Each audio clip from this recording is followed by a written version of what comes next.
Olá, boa noite a todo mundo que está chegando por aqui. Sejam todos bem-vindos, bem-vindas. A Mari já está por aqui também. Nossa convidada já está chegando, live Acho que Legal começando. Então a Marina Rongo já por aqui. E hoje a gente vai falar sobre o direito de associação na perspectiva dos direitos humanos. A gente vai estar com a Marina Rongo, da Conecta Direitos Humanos. Ela já está por aqui, chegando. Oi, Marina. Olá, tudo bem? Beleza, você me ouve bem? Tudo certinho? Eu acho que o meu fone não conectou Vá. aqui, só um segundinho. Se ajeite. Enquanto isso, estou dando boa noite a todo mundo que está chegando. Sejam todos bem-vindos, bem-vindas. A Marina está se organizando, questões técnicas acontecem, mas daqui a pouco estaremos aqui já devidamente conectados e conversando. Hoje a gente vai falar sobre o direito de associação na perspectiva dos direitos humanos, falar um pouco desse cenário, né? Desse do que é o direito de associação, desse cenário, dessa discussão, da perspectiva internacional, dos documentos de direitos humanos, enfim. Já já, a Marina está chegando e todo mundo que está por aqui, sejam todos bem-vindos, bem-vindas. A Mônica já está por aqui, a Mônica. Ah, que legal, todo mundo. Opa, vamos ver se a Marina volta por aqui. Alô, Marina. Oi, agora sim, Agora agora eu escuto bem. Agora sim, estamos devidamente conectados. Então, mais uma vez, Marina, muito prazer, muita alegria você estar por aqui, tá bom? Já há um tempo, falei para você, a gente se conheceu aí há algum tempo e eu disse da alegria que era, né? A Conecta Direitos Humanos é uma entidade de referência, né? Do nosso trabalho também, inclusive. E é uma alegria grande poder a gente dialogar. Já participei de uma live junto com a Camila, com o pessoal da entidade há um tempo atrás. Enfim, e já tinha algum tempo que eu estava querendo trazer alguém da Conectas para aqui para conversar com a gente.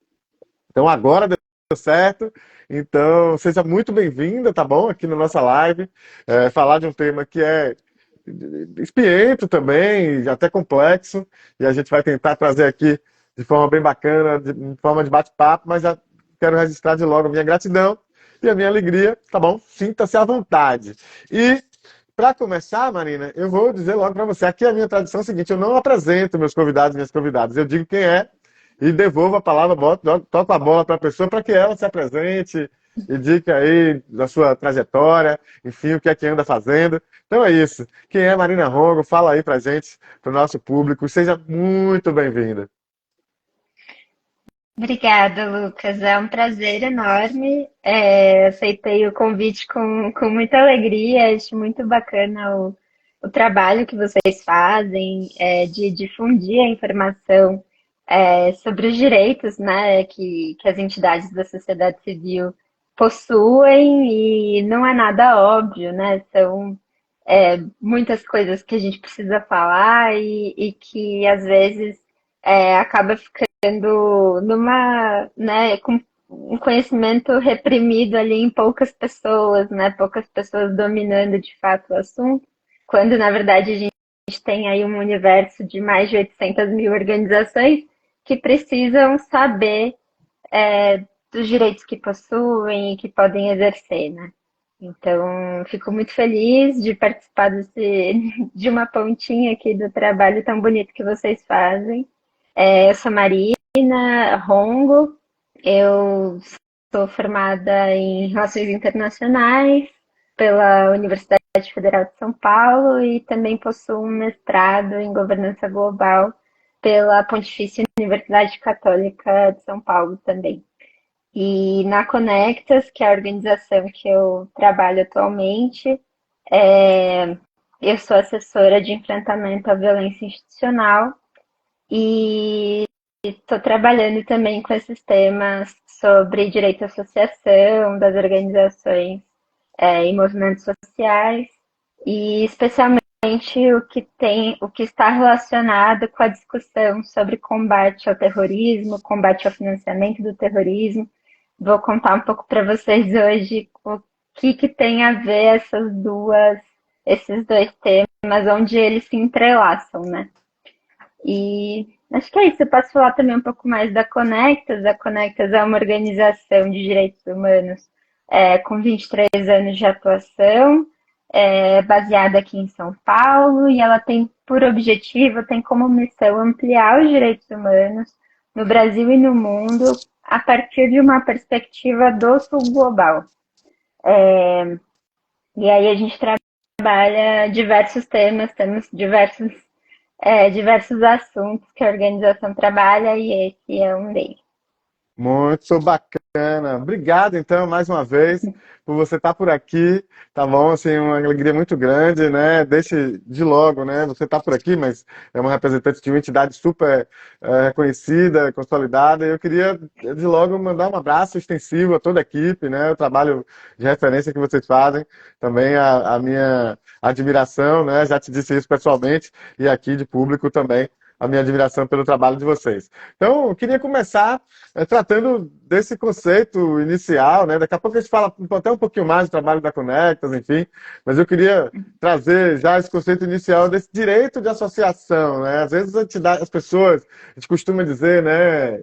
Nos eventos dos advogados, das pessoas que têm estudado o terceiro setor, que as pessoas das pequenas organizações, enfim, começam com muito coração, né, nas pequenas organizações, das iniciativas sociais e tal, e pouca técnica, né? E às vezes nem sabe que esse direito de associação tem lastro no documento internacional, que tem uma referência jurídica, que tem uma referência sociológica. Então vamos falar um pouquinho de forma muito simples, assim, como é que tem essa relação, né? Então fala pra gente o que é esse direito de associação. Sim, de forma muito simples, assim. Direito de associar é o direito de você se juntar com um grupo de pessoas, de indivíduos, que pensam como você e que buscam o mesmo objetivo que você, e que querem desenvolver atividades em prol de um objetivo comum, que pode ser um objetivo de participar na vida pública para mudar alguma questão da nossa vida em sociedade, né? Tanto em diversos temas, em cultura, em esporte, em educação, em saúde, que é o que nós, organizações da sociedade civil, fazemos, né? Queremos contribuir para a vida pública, queremos influenciar políticas públicas, justamente porque nós visualizamos que há pontos que necessitam de melhorias na vida das pessoas, né? E a gente identifica violações, identifica que há a falta de uma política em algum setor, então, por isso a gente se organiza em um grupo e aí a gente vai desenvolver atividades para mudar aquela realidade social.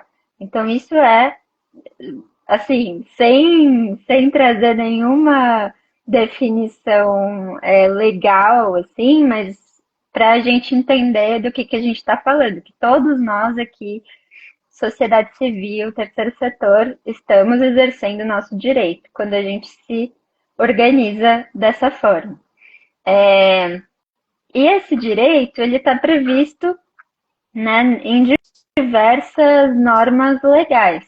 Para começar, ele está ali parte da nossa Constituição Federal. Então, a nossa Carta Maior, a nossa Carta Magna ali, ela já prevê no artigo 5º, que é o artigo sobre direitos fundamentais, a gente já tem o direito à associação, no inciso 17 e 18, a gente tem que todo mundo tem a liberdade de se associar, desde que seja para fins lícitos, né? Para fins legais, e não que não seja feita nenhuma atividade ilegal e também nenhuma atividade de caráter paramilitar.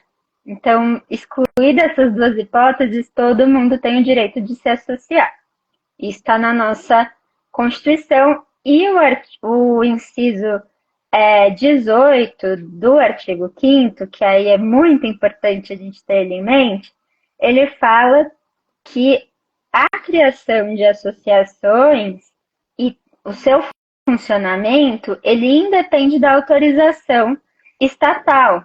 E o Estado não pode intervir nas associações. As associações devem ser livres e independentes para exercer os seus próprios interesses, inclusive quando elas divergem do governo, né? É importante que a gente tenha essa independência porque muitas vezes a gente está falando de coisas que a gente quer mudar ali numa realidade, que a gente quer cobrar o governo, então a gente não pode ser influenciado pelo governo. Então isso está na Constituição, mas também está em diversos instrumentos internacionais que o Brasil aderiu. Então a gente tem primeiramente na Declaração Universal de Direitos Humanos, o direito à associação aparece ali desde 1948, no artigo 20 da Declaração Universal. Depois a gente tem, em 1966, o Pacto Internacional sobre Direitos Civis e Políticos, que o Brasil veio aderir bem depois, mas aderiu. E a gente tem também, nesse instrumento internacional, o direito previsto.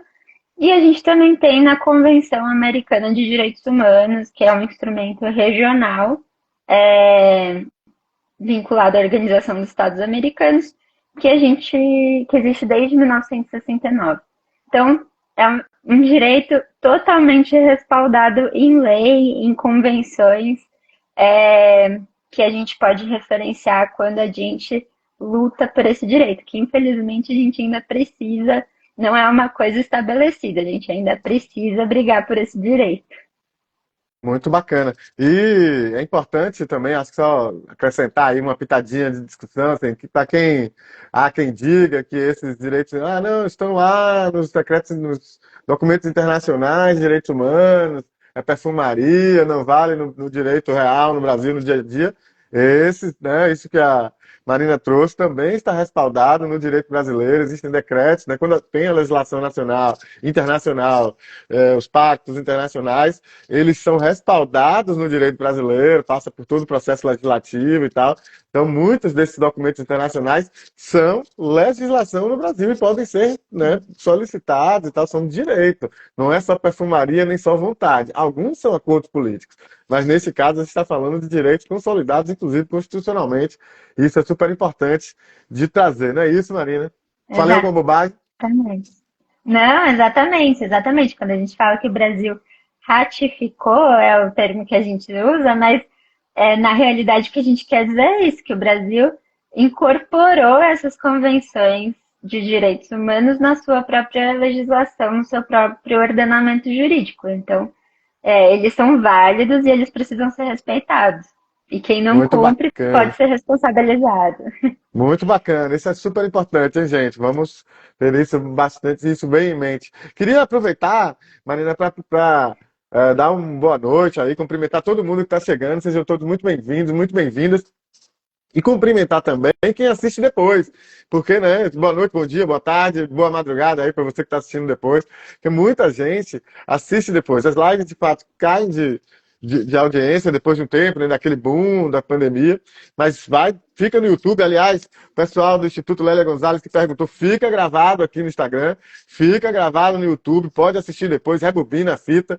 Você nem sabe o que é isso, né, Marina? Essa expressão é uma expressão antiga. Você não sabe o Sim, que é isso. Você já ouviu sim, eu sou falar, né? dos Mas anos você não sabia o que era isso. 90. Então, essa Sou expressão dos é uma anos expressão 90, eu sei. expressão que indica a idade, mas enfim, você pode assistir mais vezes lá no YouTube, assiste aqui no Instagram, fica gravado sim. Então eu queria aproveitar para cumprimentar todo mundo que está chegando, sejam todos muito bem-vindos, muito bem-vindas, quem assiste depois também. Mas queria dizer que quem está aqui, a gente gosta de like, viu? Não custa nada a live, é gratuita, tá certo? Então não cai os dedos, tá bom? Não cai os dedos. Sair pesquisa recente, mostra isso. Continua os dedos todos. Então vamos dar um likezinho aí, ajuda a gente, faz com que a live seja relevante, faz o algoritmo trabalhar pra gente uma vezinha na vida, a gente que já trabalha bastante para eles. Então, dá um like aí que apoia o nosso trabalho, a gente gosta, tá bom? Muito obrigado para todo mundo que apoia o nosso trabalho, que está por aqui. A gente fica muito feliz com cada um de vocês. Então, queria cumprimentar aí, aproveitar o Célio Rocha, o pessoal do Instituto Lélia Gonzalez, que já falei, a Lisiane Machado, pessoal aqui de Abrantes, da Adras, a Sandra, né, da Adras, o Oswaldo Santos, Peter Aquino, lá do Distrito Federal, grande guerreiro por lá também, o pessoal da cooperativa Cocame. Então é isso, todo mundo que está por aqui, que passou por aqui, ou que vai passar por aqui, sejam todos bem-vindos, bem-vindas. Muito bom. Agora tem uma pessoa, olha só, a gente tem um grupo de WhatsApp onde a gente disponibiliza informação, conteúdo, enfim. E aí a pessoa resolve me ligar aqui no meio da live. Querido, não dá pra gente falar aqui no meio da live, é difícil, né? Então, depois da live, eu coloco você no grupo, ensino lá. São mais de 700 postagens por ano com conteúdo que a gente faz curadoria, tanto nosso que a gente produz, quanto. Mas não dá, está sendo a hora da live, não adianta eu ligar aqui que eu não vou conseguir parar a live para te atender, tá bom? Você compreende aí, muito obrigado. E depois da live a gente conversa. Então, vamos lá, voltando aqui com a Marina. Marina, então vamos continuar aqui a nossa conversa, que temos muita coisa para debater. E sintam-se todos abraçados aí quem está chegando. A gente falou um pouco do que é esse direito de associação, os marcos legais internacionais e tal. E aí você já deixou ali um anúncio, né, das ameaças, né, e falou um pouco disso, das atuais ameaças. Os direitos humanos, os direitos em si, eles precisam ser garantidos todos os dias. E justamente por causa disso, né, tem as ameaças, tem aí esses ignorantes que, vez por outra, chegam ao poder e tal, e não entendem bem o que está, né, fazendo, enfim. Então, é, fala um pouquinho desse cenário, dessas ameaças. Acho que vocês têm um trabalho internacional também. Traz um pouquinho desse cenário para a gente. Perfeito. Eu acho que a gente tem aí o direito à associação, a gente tem ele ameaçado há alguns anos. Acho que alguns períodos nos testam mais, obviamente, mas infelizmente a gente tem isso ameaçado já há bastante tempo. E aí a gente vê, principalmente no Congresso Nacional, uma enxurrada de projetos de lei que querem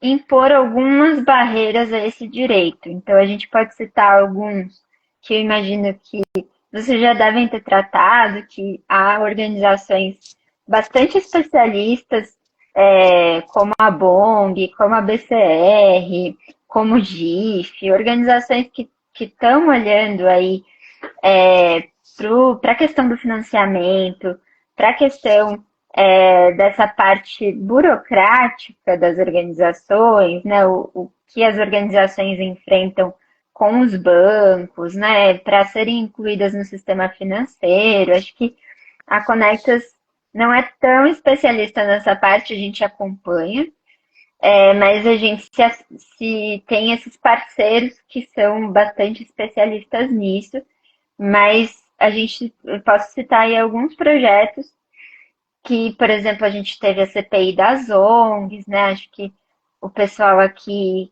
que nos acompanha agora já ouviu falar, acompanhou em alguma medida essa CPI que houve para fiscalizar, para investigar as organizações, sempre com alegações muito pejorativas, né? Utilizando de muita fake news, de muita desinformação sobre o setor. E aí sempre há aquelas propostas de, por exemplo, obrigar as organizações a declararem os recursos que elas recebem do exterior, por exemplo, ou recursos que recebem de entidades privadas, sendo que isso não é uma obrigação, né?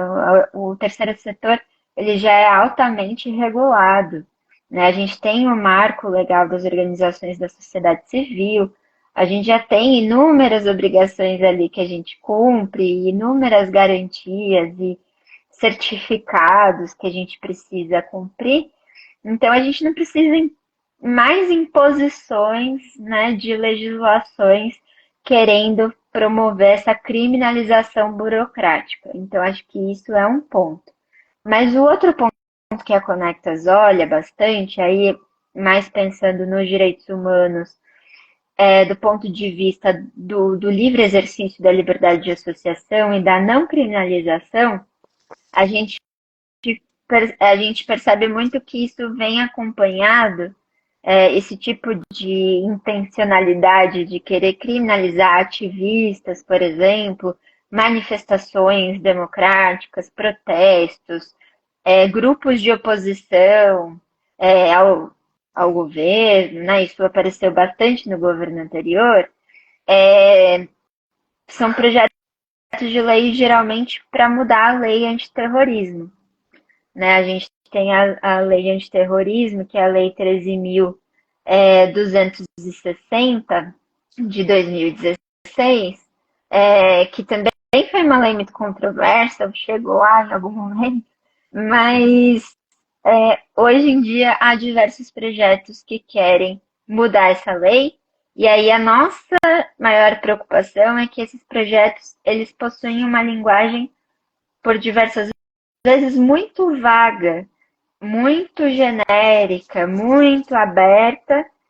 E aí o que que acontece? E aí meus colegas do direito é, podem me corrigir ou podem me complementar, mas quando a legislação ela é tão aberta assim, a gente não tem uma segurança jurídica. Então, o que, que acontece? Os agentes que aplicam a lei, eles podem interpretá-la, né, e podem aplicá-la e interpretá-la do jeito que eles entendem, né? Então, se a gente tem uma lei que a gente, um projeto de lei que a gente observa que aquela aquele dispositivo ele pode caber para criminalizar organizações, criminalizar manifestações, e são diversos, aí a gente, né, aí a Conectas tem uma atuação mais forte para tentar combater esses projetos. Então eu posso citar um aqui para a gente dar o exemplo. Claro. Tem um projeto, o número é o PL 1595 de 2019. Esse projeto, ele originalmente, ele foi escrito pelo ex-presidente Jair Bolsonaro. E aí ele foi arquivado, depois ele voltou nesse número com a autoria do Major Vitor Hugo. Voltou ali em 2019 e é um projeto super preocupante. Primeiro porque ele visa criar um sistema nacional contra-terrorista que ele seria instituído pelo Gabinete de Segurança Institucional. E ele coordenaria o emprego das forças militares, policiais, nas ações contra-terroristas. Assim, né, isso é o que o projeto fala, mas na prática, traduzindo, o que a gente entende, analisou, e não só a Conectas, mas diversas organizações da sociedade civil, que esse projeto, na prática, ele criaria uma polícia política, que estaria totalmente vinculada ao presidente, seria diretamente acionada pelo presidente da República, que poderia investigar qualquer cidadão que ele quisesse, né? Qualquer pessoa que se opusesse ao seu governo. Então, daí a gente já vê o quão preocupante é a depender do contexto que a gente vive. Se a gente não está num contexto com uma democracia muito forte, em que a democracia ela está constantemente ameaçada, um projeto como esse ele é muito preocupante. Além disso, ele também estabelecia um conceito muito amplo de terrorismo, e aí qualquer crime comum, por exemplo, às vezes poderia ser classificado como terrorista, e aí a gente teria penas muito mais duras, né? Um crime de terrorismo tem penas muito mais duras do que um crime comum. Então, as coisas precisam ser bem definidas para que a gente não tenha criminalização de coisas que não são terrorismo, né? E também ele criminalizaria a própria intenção de praticar o crime. Às vezes o crime nem seria cometido, o crime nem chegaria a acontecer, né? Mas se esse sistema contra-terrorista achasse que havia uma intenção ali de praticar o crime de terrorismo, seria criminalizado. Então também a criminalização da própria intenção, né? A gente reverte aí toda a lógica do direito penal, né? Enfim. E também ele também teria a previsão de excludentes de licitude. Então, um policial que agisse em legítima defesa para coibir um crime de terrorismo, ele também não teria nenhuma punição. Então, esse é um exemplo de um dos projetos, mas a gente tem muitos outros tramitando hoje no Congresso Nacional, que são super preocupantes. Preocupante. Tenho que ressaltar esta palavra. Não tem outro termo a se usar. Realmente é de um nível muito esquisito, né? Você querer qualificar entidades da sociedade civil, o próprio conceito de cidadania, né? Que é participar e não ficar à parte, né? É tomar parte, fazer parte, ser parte. E você tenta criminalizar isso, colocar barreiras a esse exercício do cidadania direta. Isso é absurdamente preocupante. Mas eu queria aproveitar só essa paradinha aí, vamos beber uma água, né? Respirar, né, Marina? Queria aproveitar para cumprimentar todo mundo que está chegando. Sejam todos muito bem-vindos, muito bem-vindas. E você que vai assistir depois também, tá certo? Um abraço aí. Porque também, Marina, o que o pessoal fala é que resolve, lava louça, lava roupa, às vezes assistindo a live. Então é muito legal. Ó, você que está aí varrendo casa também, ó, aquele abraço, força aí, viu? Então, é isso, né? Também é bacana a gente saber que às vezes a live é vista em situações que você nem, nem imaginava. Então, você que está aqui assistindo agora, manda aqui de onde você está vendo a live e tal. Dá um alôzinho aqui pra gente que a gente gosta. Não deixe de deixar seu like aí também. Importante, o dedo não cai, é de graça, apoia a nossa live, tá certo? A gente gosta, faz esse algoritmo trabalhar pra gente, nem que seja um pouquinho de nada, tá bom? Mas deixa aqui o lugar, vamos mostrar pra Marina de onde a gente está vendo aqui do Brasil inteiro. Então, bota aqui a cidade, o estado e tal, pra gente ver. Queria aproveitar para cumprimentar o pessoal do projeto Afeto em Ação, que já mandou uma boa noite aqui, já falou também. E minha mãe, que está por aqui, um beijo, está por aqui também assistindo. Ela que sempre assistia depois de uma parada, e eu faço chamada, viu, Marina? Que parente é obrigatório assistir, pelo amor de Deus. E ela assistia sempre, de repente parou. Então, tá vindo aqui a Paula, projeto Afeto em Ação, é a Paula, de São Vicente, São Paulo. Tive em São Vicente com o pessoal fazendo atividade também muito bacana. A Lisiane Machado de Indaiatuba, São Paulo, a Priscila Santana de Viamão, no Rio Grande do Sul. Então é isso, gente. Muito obrigado, viu, por cada um de vocês estar por aqui. Sejam todos muito bem-vindos, muito bem-vindas. Olha aqui a Roseane falando de Macapá também. Ah, muito bom. Doido para ir aí também no Amapá conhecer, tá? Só tem 3 estados que eu não fui ainda, que é o Amapá, Rondônia e Mato Grosso. Então, Mato Grosso do Sul, na verdade. Então, preciso aí organizar essa ida para poder falar sobre o Mirosc, falar sobre legislação, conhecer as organizações dos seus lugares. Vamos combinar isso mais para frente. A Kátia Pérez está aqui dizendo que é de São Gotardo, Minas Gerais. Então é isso, Marina. Tem gente do Brasil todo por aqui para assistir a gente, né? Então isso é muito bacana. Queria aproveitar então também para dizer, a Marina falou sobre relação com os bancos, a gente vai tratar um pouquinho disso e dizer que a gente lançou aí na semana passada o relatório da pesquisa que a gente fez em parceria com o ICNL, com o IAF, uma pesquisa que a gente fez sobre a relação, né, o olhar das organizações, a relação com os bancos. Então, a gente tem um relatório dessa pesquisa que aponta desafios, soluções, enfim, ficou muito bacana a publicação. Então, quem quiser ter acesso a essa publicação, manda um direct pra gente, manda um salve aí pra gente em qualquer das nossas redes, enfim, que a gente disponibiliza o link, tá lá no nosso blog, tá? Tem os links aí na bio também. Então, franco acesso para quem quiser achar a gente, quiser solicitar o link. A pesquisa ficou muito bacana, muito interessante os dados e mostra o descompasso, né, entre a rede bancária e o sistema bancário e as organizações da sociedade civil. Eles tratam as organizações como empresa, não conhecem a realidade das organizações, e daí, obviamente, que como não são empresas, elas não cumprem aqueles requisitos, e daí essa discrepância ela se mostra de forma muito evidente, e a nossa pesquisa vem trazendo isso. Espero que vocês gostem, acessem, gostem, mandem um alô aí, que a gente manda para vocês também o link e tal. Então é isso. Ó, também tem o Valdir, querido Valdir lá de Aracaju. É isso, todo mundo que está por aqui assistindo, sejam todos muito bem-vindos, muito bem-vindas.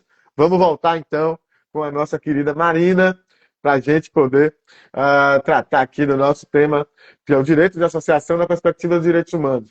A Marina trouxe, então, algumas questões aí, lei de terrorismo, a questão da criminalização burocrática, né? Uma questão muito séria, né? A questão de utilizar artifícios, estratégias, ou normativas não penais, né, não do direito penal, mas outros tipos de barreiras burocráticas para criminalizar as organizações. E eu tenho situações muito difíceis nesse sentido. Tem um relatório que a plataforma Miroski também lançou sobre esse tema.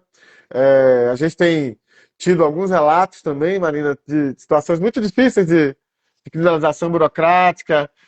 A gente acompanhou uma situação de entidades do campo de matriz afro-brasileira que não conseguiam o registro, né? Sempre um problema, e até a sugestão de que elas retirassem as nomenclaturas afro-brasileiras do nome da entidade, sabe? De uma ignorância, uma falta de conhecimento e um racismo mesmo, por que não dizer, com todas as letras, né? Racismo estrutural, isso aí, institucional e tal. Então, a criminalização burocrática é um problema sério, mas a gente está aí para enfrentá-los, né? A Conectas, o Oscar Legal, a Plataforma Miroski, a Bong e todas as organizações que estão aqui assistindo também, certamente vão estar nessa luta. Queria trazer, então, esse tema da relação com os bancos, né? Fazendo o link aí com a nossa pesquisa. A gente que esteve junto numa discussão recente, né, em Brasília, sobre o GAFI e sobre toda essa estratégia anti-terrorismo, enfim. Tive recentemente aqui com o Fernando Nogueira, da BCR também, que falou sobre isso. Fala um pouquinho para a gente, então, do GAFI, o que é o GAFI, essa recomendação 8, como é que a Conectas está atuando nesse sentido. Vamos falar um pouquinho aqui para o nosso pessoal. Vamos sim.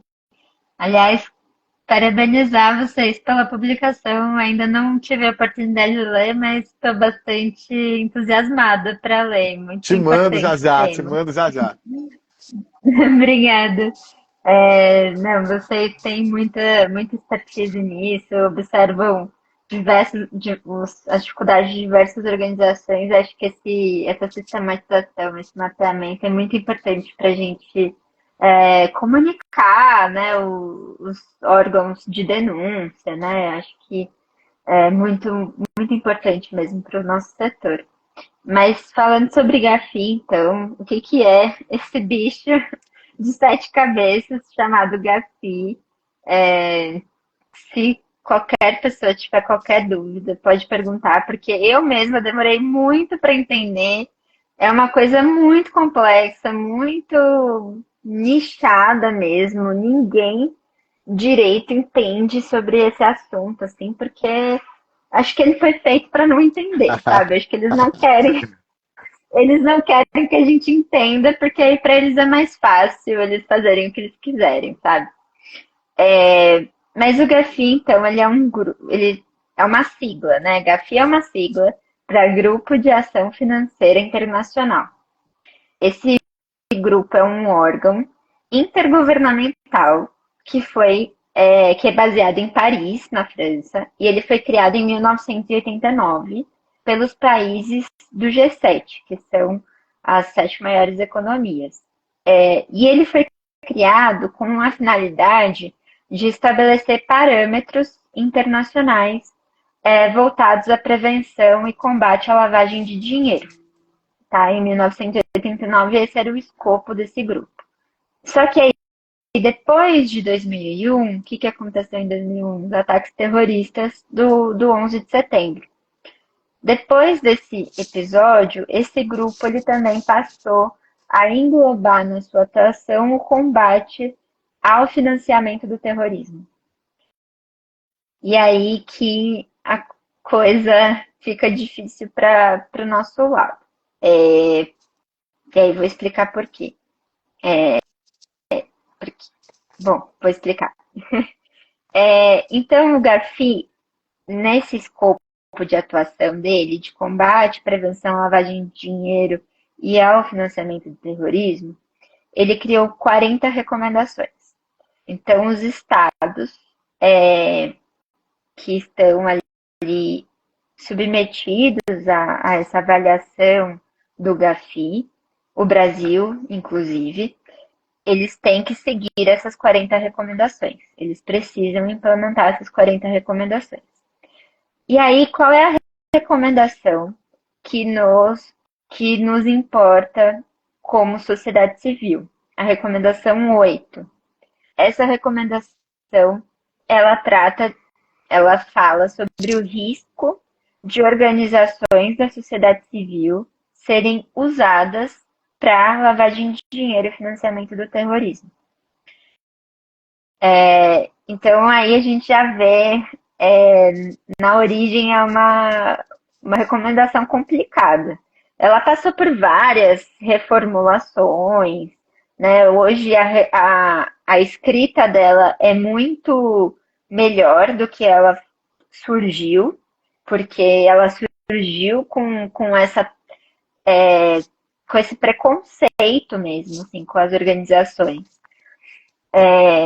Então, muitos grupos, você mencionou, Lucas, o ICNL, muitos grupos internacionais da sociedade civil foram atuando ali para deixar essa recomendação menos taxativa em relação ao terceiro setor. Mas, ainda assim, ela pode ser usada pelos estados, infelizmente, ela pode ser mal utilizada pelos estados para perseguir opositores. E aí eu cito o exemplo do governo da Nicarágua. O governo da Nicarágua, ele usa a recomendação 8 para perseguir organizações. E aí, desde 2018, já foram mais de 3 mil organizações que foram fechadas na Nicarágua. Né? E com muitas pessoas exiladas, muitas pessoas tiveram que sair do país. E utiliza-se a recomendação 8 como desculpa muitas vezes. Então aqui acho importante a gente fazer a gente colocar isso, né? A gente não sabe, infelizmente, a gente está num período da história tão estranho que a gente não sabe quando a gente vai ter um governo que utiliza esses parâmetros de uma forma abusiva como essa, né? Um governo que seja autoritário. E aí na Nicarágua também foi criada uma lei em 2022, a Lei de Regulação e Controle das Organizações da Sociedade Civil, com o objetivo de combater a lavagem de dinheiro e financiamento do terrorismo. E aí essa lei ela permite que o Ministério do Interior da Nicarágua revogue registros legais das organizações, que eles considerem que promovem campanhas para desestabilizar o país. Ou seja, organizações que critiquem o governo, né?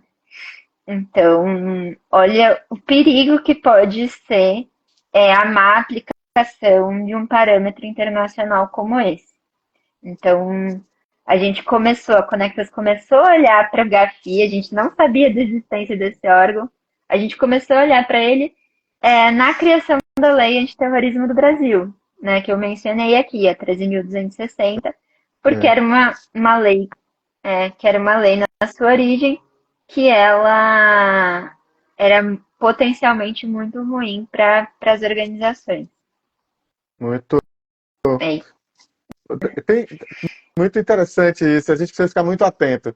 Eu acho assim, tem uma questão, e eu também quando eu fiquei sabendo do GAFI, dessa iniciativa por conta da BCR e tal, fiquei bastante assustado, né, por conta do tamanho, da complexidade que é essa teia, né, que entrelaça as questões internacionais, de terrorismo e tal, com o cotidiano de organizações pequenas aqui no Brasil e tal. Eu fiquei muito assustado, confesso, no primeiro momento com as discussões, mas é, entendo que são mecanismos políticos, ferramentas e também muito a ver com a vontade política, ou seja, você pode usar o GAFI para melhorar o ambiente normativo, que é a luta que a gente vem tendo, essas organizações, a gente vem fazendo dentro do Confoco, né, no Conselho de Fomento e Colaboração também. Enfim, é um momento político que a gente vem discutindo, você pode usar o GAFI para a melhoria, ou para a opressão, como são os casos do que você traz aqui. Me fala, o que é que você acha? Fala um pouquinho mais sobre isso. sim, exatamente. O GAFI ele não vai,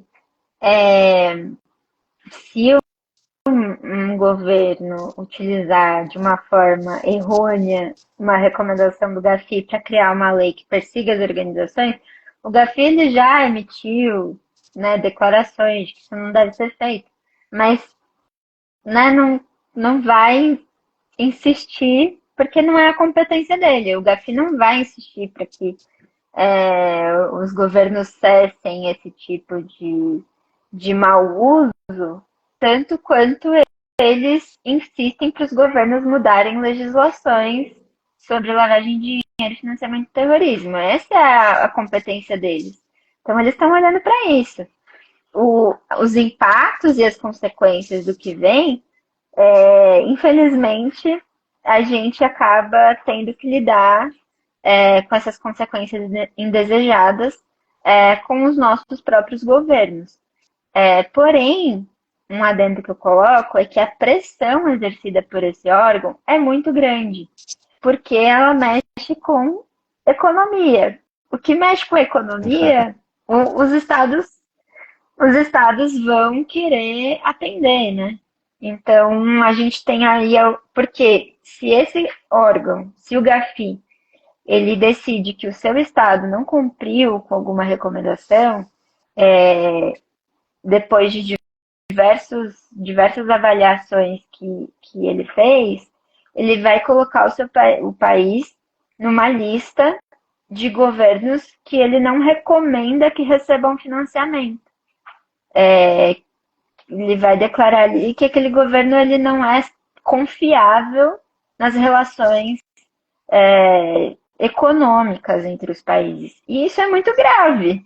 Então, a gente teve a Argentina, por exemplo, por muito tempo aí numa lista que eles chamam de lista cinza, que é dos países que têm notas negativas desse órgão. E aí, isso tem impactos reais para a economia do país. A gente sabe o quanto a Argentina vem sofrendo economicamente.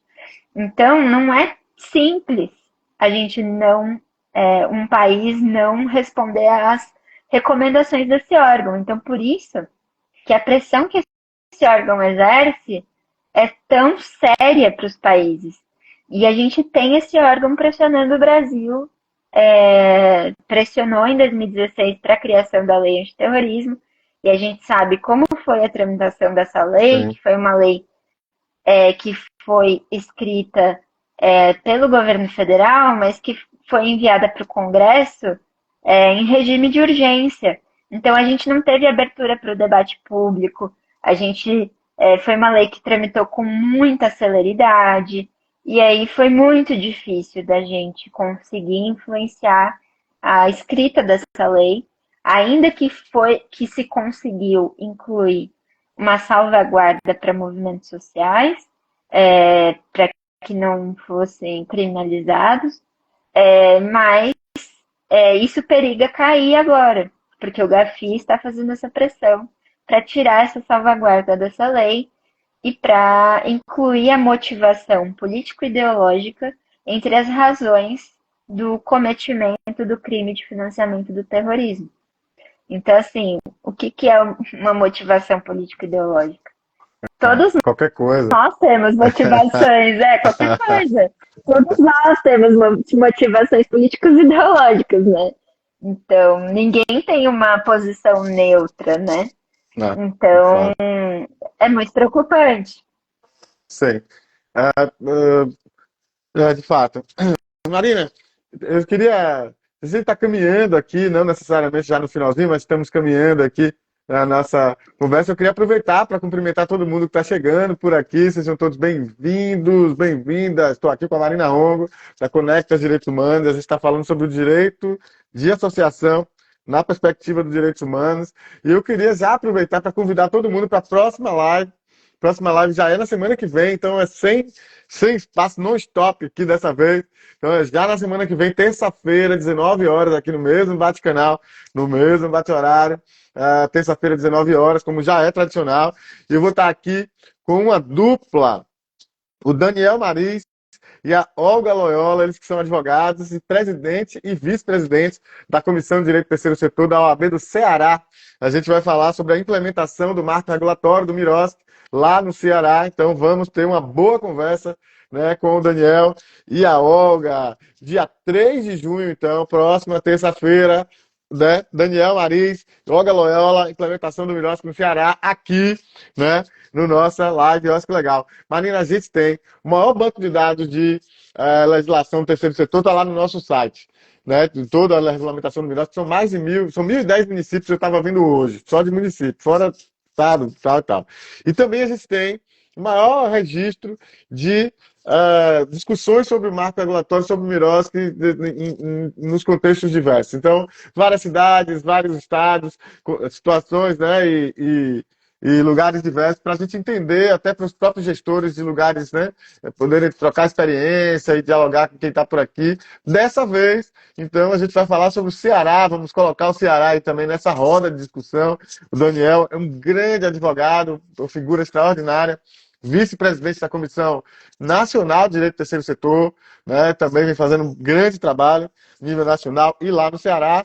E nada melhor do que trazê-lo aqui, ele junto com a Olga, que vem fazendo um trabalho muito bacana, e vamos falar sobre a implementação do marco regulatório do Miroski lá no Ceará.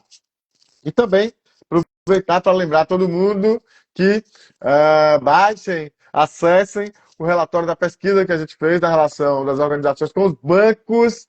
O link está aí disponível em vários canais das nossas redes sociais e eu posso disponibilizar aí para quem dá um alô também, eu disponibilizo também, tá bom? Então, Carolina Teixeira, que está por aqui, Edvane, Elizabeth Machado, Ana, da Educação, educadora, enfim, todo mundo que está por aqui, a Natália Chiesa também, todo mundo, sejam todos muito bem-vindos, bem-vindas. Se quiserem dizer aqui, dá tempo para registrar a cidade e o estado aqui, para a gente mostrar para a Marina que existe o Brasil inteiro aqui assistindo. Se vocês quiserem registrar, ainda dá tempo, daqui a pouco eu faço mais uma rodada aqui. E deixem o like, né, que a gente gosta, é importante apoiar nosso trabalho.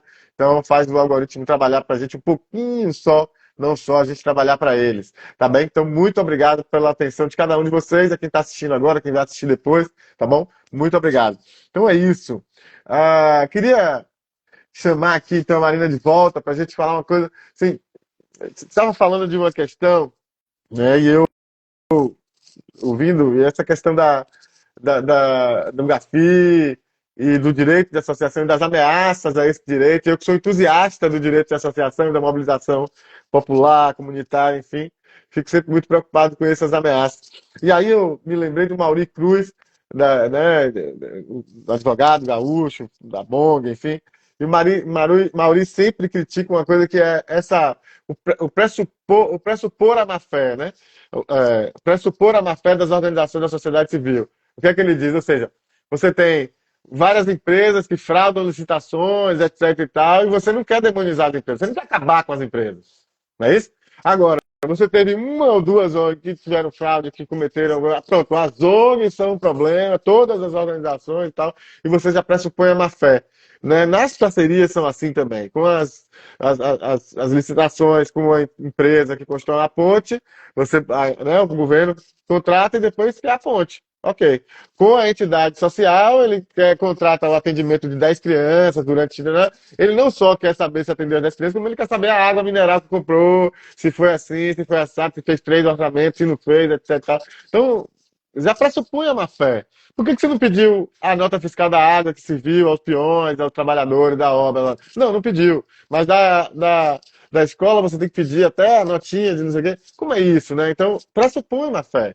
Então, o que você traz é um pouco esse cenário, né? Quando você traz essas ameaças e essas questões todas. E eu queria que você falasse um pouquinho para a gente sobre isso também.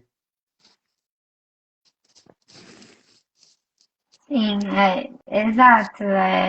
A gente tem que passar por muito mais um rigor de fiscalização muito maior do que empresas que cometem muito mais fraudes e todos esses crimes de lavagem de dinheiro, enfim. E, e eu acho que é muito importante o trabalho das nossas organizações, né, de todas as organizações do terceiro setor.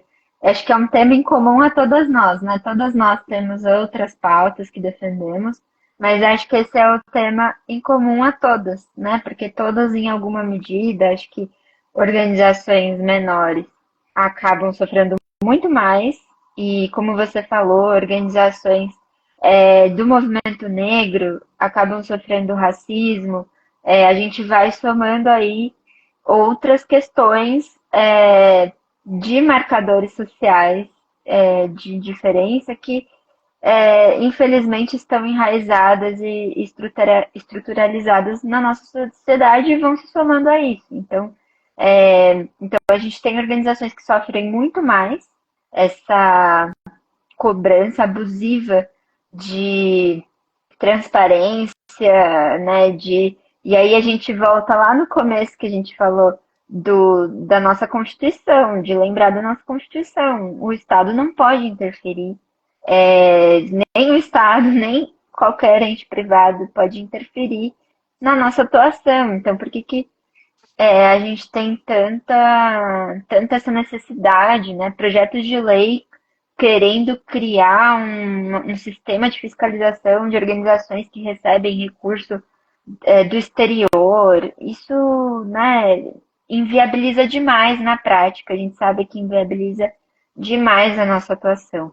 Então, acho que todas as organizações cada vez mais se envolverem nesse tema e nesses diálogos é cada vez mais importante. Por isso, eu exalto novamente o trabalho que vocês fazem aqui de conscientização, para que todos e todas e todos estejam realmente engajados nessas discussões, que são difíceis, são técnicas, elas são feitas para excluir.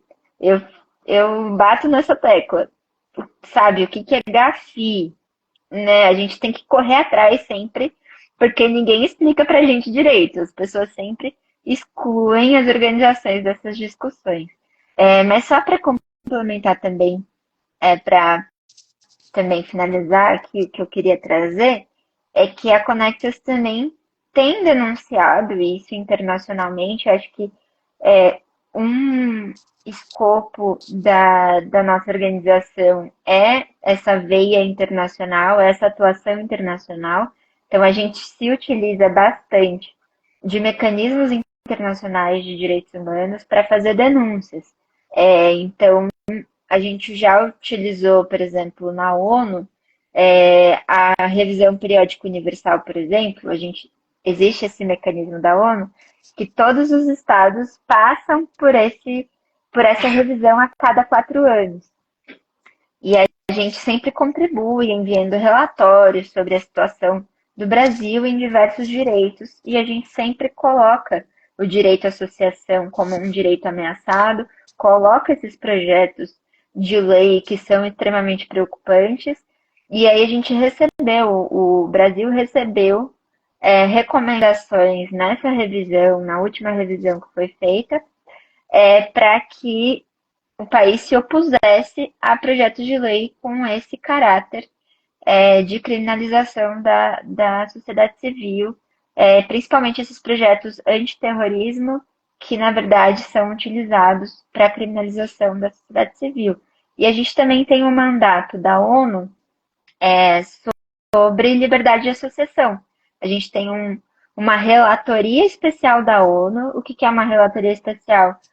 Para quem não conhece, é um especialista independente da Organização das Nações Unidas, e aí a gente tem especialistas independentes para vários direitos, e a gente tem um específico para liberdade de associação, e aí ele pode fazer diversas coisas. Ele pode emitir relatórios sobre aquele direito, ele pode enviar comunicados ao Estado, a diferentes estados, inclusive ao Brasil, pedindo que o Brasil cesse a violação de um determinado direito a partir da provocação de uma denúncia feita por qualquer pessoa, e nós fazemos esse tipo de denúncia. Essa relatoria, esse mandato especial da ONU pode enviar um comunicado ao Brasil, como já foi feito, e também pode fazer visitas aos países. E aí a gente teve a visita dessa relatoria especial sobre liberdade de associação em 2022 no Brasil, e ele se pronunciou sobre esses projetos de lei, também se dizendo muito preocupado com essas definições amplas, com essa possibilidade desses projetos de lei englobarem organizações da sociedade civil, movimentos sociais. Então, só para lembrar também que a gente tem, além daqueles marcos que a gente mencionou no início, a gente tem o apoio dessas manifestações da ONU que a gente pode usar nas nossas diferentes incidências que a gente fizer. Muito bacana, Marina, que legal poder tê-la por aqui, esse acúmulo todo da Conectas também, para trazer tanto conhecimento complexo, né? Um conhecimento super complexo e de forma leve aqui para o pessoal. Muito bacana. Certamente as pessoas que estão por aqui vão procurar também ler mais, se aprofundar e se inteirar, né? De tanta questão, de tanta coisa bacana que a gente está discutindo por agora. Eu queria aproveitar para cumprimentar, então, o pessoal deixou aqui as cidades, né? Vamos fazer essa última rodada aqui do pessoal que chegou. A Iradete é do Oiapoque, lá do Amapá. Ana Laura é de Manhuaçu, em Minas Gerais. A Dinorá Farias é do Prado, região extremo sul da Bahia. Muito legal. E a Steppe Alvezan, que é uma grande advogada, especialista aqui de São Paulo, aí de São Paulo. Muito bom. Obrigado a cada um que está por aqui. Indaiatuba, São Paulo, a Lisiane. Então sejam todos bem-vindos, bem-vindas, todo mundo que está por aqui. Tá bom? Fico muito feliz com cada um de vocês, essa atenção aí com a gente e o apoio ao nosso trabalho também. Não esquece de deixar aquele like, dá tempo ainda, deixar aquele like a quem não deixou. Quem já deixou, deixa de novo. Quem não deixou, deixa mais uma vez. Eu deixo a primeira vez, é bom, não cai o dedo nem nada, é importante. Então eu queria terminar com uma pergunta que a gente está caminhando para o final.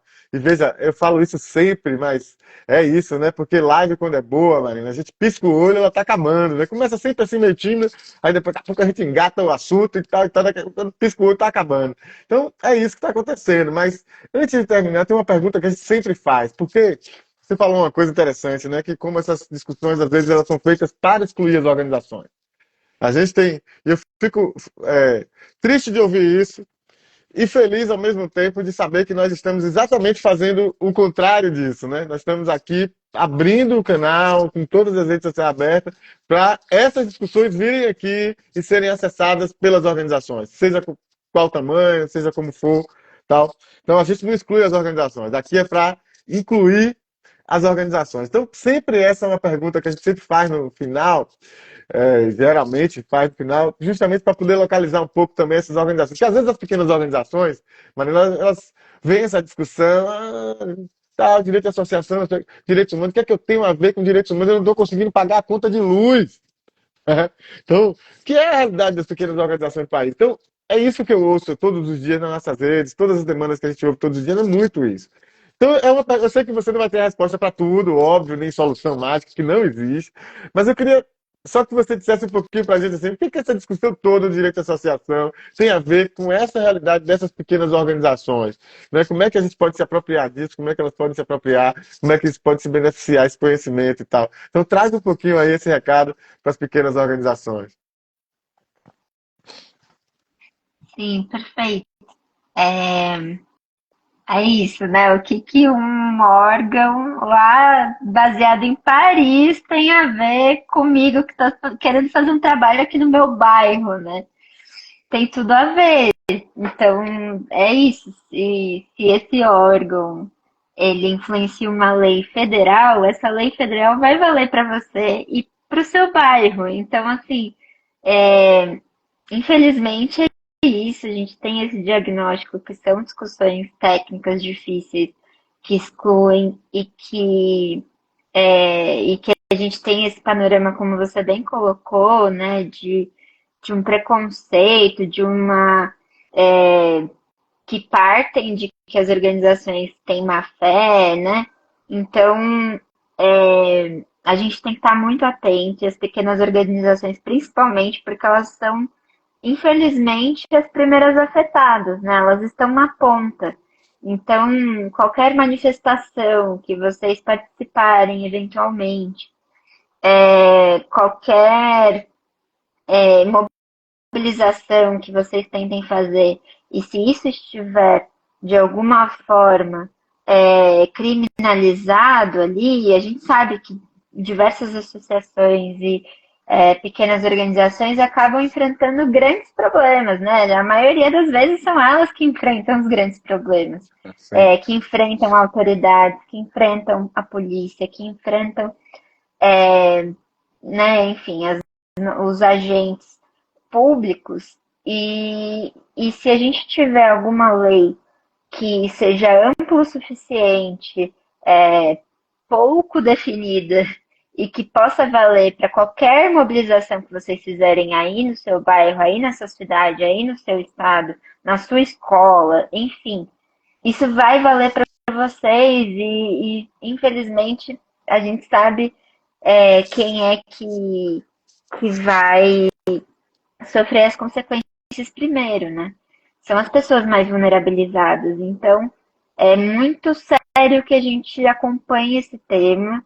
Eu me coloco totalmente à disposição para tirar dúvidas, se as pessoas quiserem me procurar depois para saber mais, eu estou totalmente à disposição. Para a gente pensar no que fazer juntos também. Eu acho que você mencionou o Fernando da DCR e a gente acaba sendo muito poucas pessoas que falam sobre GAFI, sobre essa questão do financiamento do terrorismo.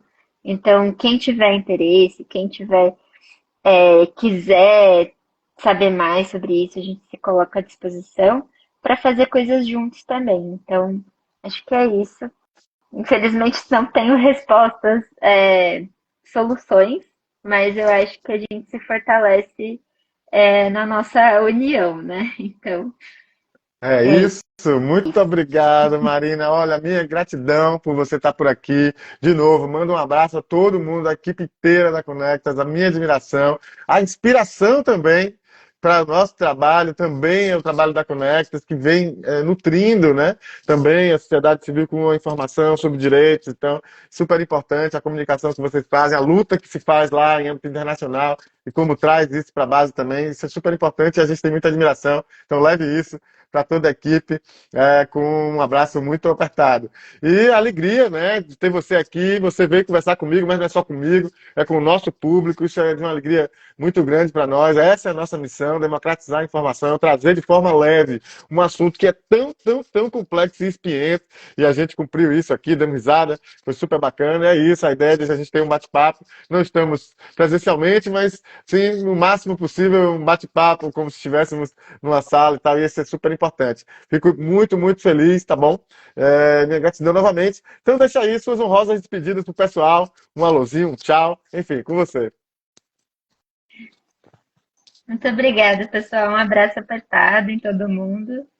E estou à disposição para a gente seguir conversando e admiro, reiterar minha admiração pelo trabalho da OSC Legal e vou seguir acompanhando vocês, tanto para me pautar no que vocês produzirem, para a gente produzir aí nossas incidências, mas também para a gente fazer coisas juntos.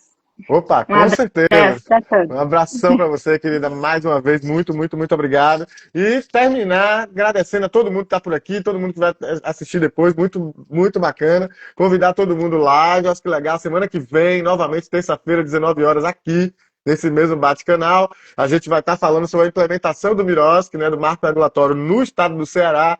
Vamos estar com o Daniel Maris e a Olga Loyola, o presidente e a vice-presidente da Comissão de Direito do Terceiro Setor da OAB do Ceará. E ele, além disso, é também vice-presidente da Comissão Nacional de Direito do Terceiro Setor. Então, terça-feira, dia 3 de junho, 19 horas, aqui, live, nossa, que legal. E vocês acessem, então, o relatório da pesquisa que a gente fez da relação das organizações com os bancos, desafios, soluções, da relação das organizações da sociedade civil brasileiras com o sistema bancário.